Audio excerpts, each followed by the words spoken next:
দেবাশিস নয়াবাজারের লোহার ব্যবসা কেবল জাগতেই শুরু করেছে। মূলত দুপুর থেকে এখানে লোহা বেচা কেনার যে কার্যক্রম কিংবা লোহা নিয়ে বিভিন্ন যে কার্যক্রম সেগুলো শুরু হয়ে থাকে। তো এখন আপনি দেখতেই পাচ্ছেন যে সেই প্রস্তুতি শুরু হয়ে গিয়েছে এরই মধ্যে।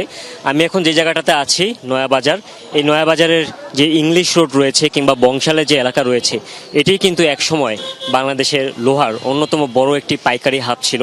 এখান থেকেই সারা দেশের অবকাঠামো খাত, নির্মাণ খাত কিংবা নিত্য প্রয়োজনীয় যে লোহার যে প্রয়োজনীয় যে আসবাবগুলো রয়েছে, সেই আসবাবের যে লোহার যে যোগান, সেই যোগানটা এখান থেকেই দেওয়া হতো।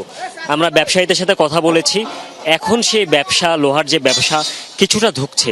এর কিছু কারণ রয়েছে। প্রথম কারণটি হচ্ছে, প্রথমে যে নয়াবাজারই ছিল একমাত্র পাইকারি হাব, সেই ব্যবসাটি এখন একটু বিকেন্দ্রীকরণ হয়েছে। এখন পোস্তগোলা কিংবা নদীর ওপারে জিঞ্জিরা কিংবা হচ্ছে সাভার অথবা বড় বড় যে বিভাগীয় শহর রয়েছে, সেই শহরগুলোতেও এখন বড় বড় হাব তৈরি হচ্ছে।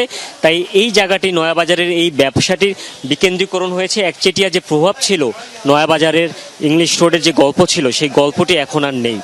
অন্যদিকে অবকাঠামো যে বড় বড় মেগা প্রকল্প সরকারের যেগুলো আগে নেওয়া হতো, যেখানে লোহার অনেক বড় একটি ইয়ে রয়েছে, সেই অবকাঠামো যে মেগা প্রকল্পগুলো এখন নেওয়া হচ্ছে না, সেই অভাবেও কিন্তু লোহার একটি চাহিদা কমে এসেছে।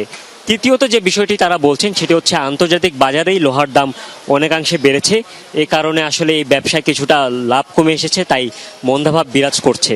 তবে নদীর ওপারে জিঞ্জিরায় কিন্তু লোহার আরেকটি গল্প গড়ে উঠছে। সেখানে হচ্ছে লোহার ম্যানুফ্যাকচারিং যে কার্যক্রম, সেই কার্যক্রম কিন্তু সেখানে চলে। লোহার টুকিটাকি সরঞ্জাম এবং অন্যান্য যে জাহাজ চলাচলের যে গুরুত্বপূর্ণ জিনিসগুলো রয়েছে, পাখা, সেই জিনিসগুলো সেখানেও রয়েছে।